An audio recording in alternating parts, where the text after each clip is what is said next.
अस्सलामुअलैकुम वरहमतुल्लाहि वबरकातुहू। दोस्तों, मैं मोहम्मद जाने आलम आप सभी के सामने हाजिर हूँ आई लव मदीना चैनल की जानिब से।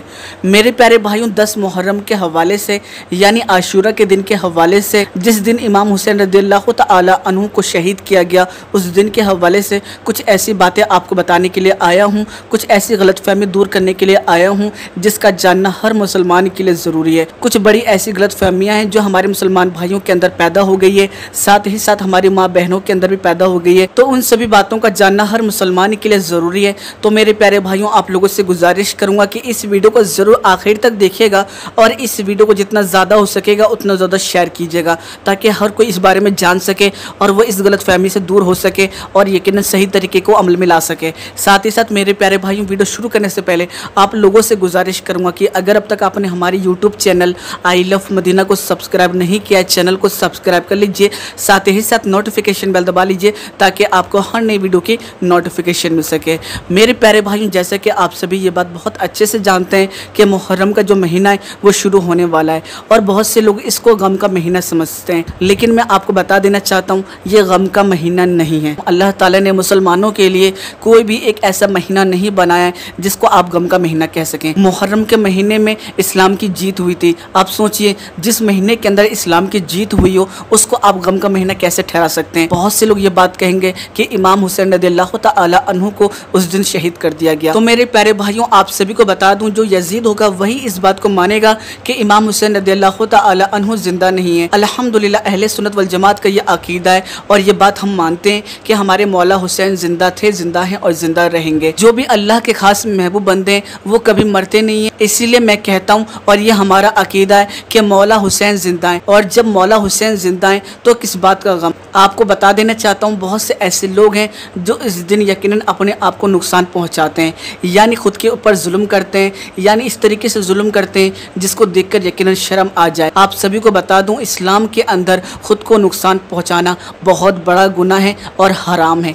अगर आप अपने आप को नुकसान पहुँचाते हैं तो जान लीजिए यह बात कि आपने मरे हुए भाई का गोश्त खाया है। इस्लाम के अंदर कोई गुंजाइश नहीं है अपने आप को नुकसान पहुँचाने की। तो ये बात जान लीजिए आप लोग कि जो अपने आप को नुकसान पहुंचाते हैं वो यकीनन मौला हुसैन को नाराज़ कर रहे हैं, अल्लाह के नबी को नाराज़ कर रहे हैं, अल्लाह को नाराज़ कर रहे हैं। जिसको राज़ी करने के लिए आप लोग ये काम कर रहे हैं वो यकीनन राज़ी नहीं होगा और ज़्यादा नाराज़ हो जाएगा। और मेरे प्यारे भाइयों, आप सभी को एक बात बता दूं, मुहर्रम के महीने से एक बहुत ही ख़ास बात जुड़ी हुई है, यानी 10 मुहर्रम को आशूरा के दिन ताज़ियादारी की जाती है। बहुत से ऐसे जाहिल लोग हैं जो खुद को बताते हैं कि हम इमाम हुसैन रज़ियल्लाहु तआला अन्हु के चाहने वाले हैं, हम उनके दीवाने हैं, हम इमाम हुसैन रज़ियल्लाहु तआला अन्हु के लिए अपनी जानें भी कुर्बान कर देंगे। लेकिन मेरे प्यारे भाइयों, वो जो काम करते हैं वो यकीनन नाजायज़ व हराम करते हैं। ताज़ियादारी इस्लाम के अंदर हराम है, हराम है, हराम है, लेकिन बावजूद इसके वो लोग ताज़ियादारी करते हैं। आप सभी मुझे ये बात बता दें, जो भी ताज़ियादारी करते हैं, इमाम हुसैन रज़ियल्लाहु तआला अन्हु के बेटे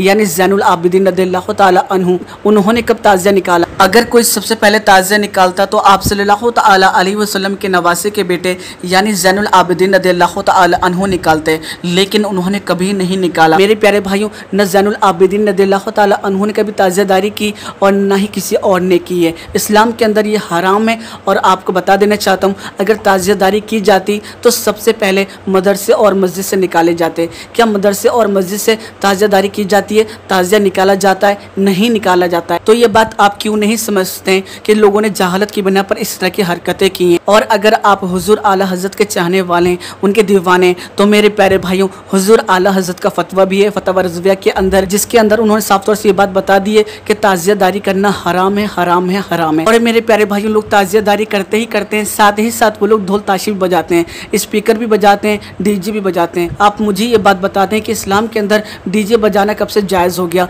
ढोल ताशे बजाना कब से जायज़ हो गया? मेरे प्यारे भाइयों, इस्लाम के अंदर इस तरह की चीज़ें बजाना यकीनन नाजायज़ और हराम है। आपको बता देना चाहता हूँ, अगर खुशी का मौका है तो सिर्फ और सिर्फ आप डफली बजा सकते हैं। इस्लाम के अंदर डफली बजाना जायज़ है, लेकिन डीजे बजाना, ढोलक बजाना, ये सभी चीज़ें हराम है, हराम है, हराम है। लोग अक्सर शादियों के अंदर भी ये गलती कर देते हैं, यानी ढोल ताशों वालों को बुलाते हैं।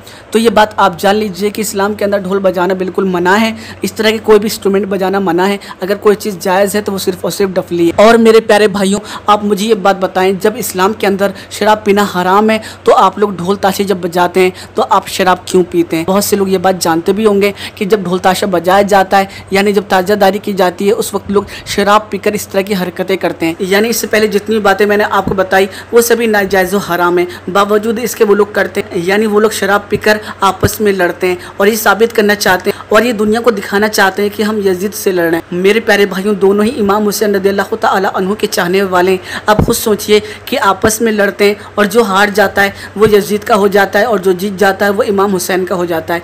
ऐसा कैसे हो सकता है? आपको ये सारी बातें किसने बताई? आपस में क्यों लड़ते हो? इस तरह की हरकतें क्यों करते हो? और इस खेल के अंदर बहुत ज़्यादा खून खराबा भी होता है, बावजूद इसके वो इस तरह का घटिया खेल खेलते हैं और यकीनन एक दूसरे को नुकसान पहुंचाते हैं। ये बात जान लीजिए, वो हरगिज हुसैन वाला नहीं हो सकता है जो इस तरह खेल खेलता होगा। जैसा कि मैंने आपको शुरुआत में बता दिया था कि इस्लाम के अंदर खुद को नुकसान पहुंचाना यकीनन हराम है, तो ऐसा काम क्यों करते हैं? अब ऐसे खेल क्यों खेलते हैं? मेरी प्यारी माँ बहनों, आपको बता देना चाहता हूँ, इस्लाम के अंदर औरतों के लिए हुक्म है कि वो पर्दा करें। तो मेरी प्यारी माँ बहनों, आप सभी को बता देना चाहता हूँ, जिस खेल को आप देखने के लिए जाते हैं, जिस ताज़ादारी को आप देखने के लिए जाते हैं, वो हराम है और हराम चीज़ को देखना भी यकीनन गुनाह है। तो ऐसा काम मत कीजिए जिससे आप गुनाह में शामिल हो जाएं। आप कनीज़ फातिमा हैं, तो ऐसा काम मत कीजिए जिससे अल्लाह भी नाराज़ हो, उसका रसूल भी नाराज़ हो, रसूल की बेटी भी नाराज़ हो, मौला हुसैन भी नाराज़ हो। तो यकीनन वो काम कीजिए जिससे हर कोई राज़ी हो। इस दिन आप फातिहा नियाज़ कीजिए, कुरान की तिलावत कीजिए, उनके लिए ईसाले सवाब कीजिए। तो मेरी प्यारी माँ बहनों, ऐसा काम कीजिए जिससे अल्लाह, उसका रसूल भी राज़ी हो जाए, मौला हुसैन भी राज़ी हो जाए और बीबी फातिमा रज़ियल्लाहु तआला अन्हा भी राज़ी हो जाए। साथ ही साथ मेरे प्यारे भाइयों, आप 9 और 10 मुहर्रम को रोज़ा रख सकते हैं, जिसका यकीनन बहुत ही ज़्यादा सवाब है। और इमाम हुसैन करने से कुछ नहीं होता है। तकवा परहेज़गारी बेहद ज़रूरी है। इस चीज़ का ख्याल रखना ज़रूरी है कि हम जो काम कर रहे हैं वो शरीयत के अंदर आता है या नहीं आता है, वो हराम तो नहीं है। और ये बात मैं जानता हूँ, जो सच पे होता है उसको यकीनन परेशान किया जाता है, उसको सताया जाता है ताकि वो सच छोड़ दे। लेकिन ये बात भी मैं जानता हूँ कि जो सच पे होता है उसी की जीत होती है। जिस तरीके से करबला के मैदान में इमाम हुसैन रज़ियल्लाहु तआला अन्हु की जीत हुई, यजीद सोच रहा था कि मेरी जीत हो गई है, लेकिन असल में मौला हुसैन की जीत हुई है। मेरे प्यारे भाइयों, क्या आपने इस चीज़ के ऊपर कभी गौर किया कि जो यजीद के चाहने वाले हैं वो खुद अपने बच्चों का नाम यजीद नहीं रखते हैं, और जो भी इमाम हुसैन रज़ियल्लाहु तआला अन्हु का चाहने वाला है, अगर आप उनके मोहल्ले के अंदर गए, उनके इलाके के अंदर गए, तो आपको हर दूसरा तीसरा घर छोड़कर एक हुसैन मिल जाएगा। तो इससे ये बात साबित हो जाती है कि कौन हक पर है। जो भी आले रसूल से दुश्मनी लेता है मेरे प्यारे भाइयों, ना वो दुनिया का रहता है और ना ही वो आखिरत का रहता है। इसी वजह से यजीद की जो आज कब्र है वो यकीनन एक कूड़ेदान के अंदर है, यानी उसके ऊपर कूड़ा फेंका जाता है। लेकिन मौला हुसैन का जो रोज़ा मुबारक है वो बड़ी शान से खड़ा है। यही अल्लाह के खास बंदों की शान है कि जो अल्लाह और उसके रसूल का हो गया वो यकीनन कामयाब हो गया। तो मेरे प्यारे भाइयों, जो भी मौला हुसैन का चाहने वाला है वो इस वीडियो को ज़्यादा से ज़्यादा शेयर कर देगा, फेसबुक, व्हाट्सएप, भाई बहन, मिर्ज़ापुर से जहाँ तक हो सके वहाँ तक। मेरे प्यारे भाइयों, मुहर्रम का महीना बहुत करीब आ चुका है, तो ज़रूरी है कि ज़्यादा से ज़्यादा लोग तक ये बात पहुँच जाए। तो इसके लिए आप हर मुसलमान भाई तक ये बात पहुँचा दीजिएगा, बता दीजिएगा कि जो बात सही है वही काम करें, जो गलत है उसको ना करें। तो मेरे प्यारे भाइयों, जाने से पहले आप लोगों से गुजारिश करूँगा कि अगर अब तक आपने हमारे YouTube channel I love Madina को सब्सक्राइब नहीं किया है, चैनल को सब्सक्राइब कर लीजिए, साथ ही साथ नोटिफिकेशन बेल दबा लीजिए ताकि आपको हर नई वीडियो की नोटिफिकेशन मिल सके। चलिए दोस्तों, मैं फिर मिलूंगा, अपना ख्याल रखिए, खुश रहिएगा, जब तक के लिए अल्लाह हाफ़िज़।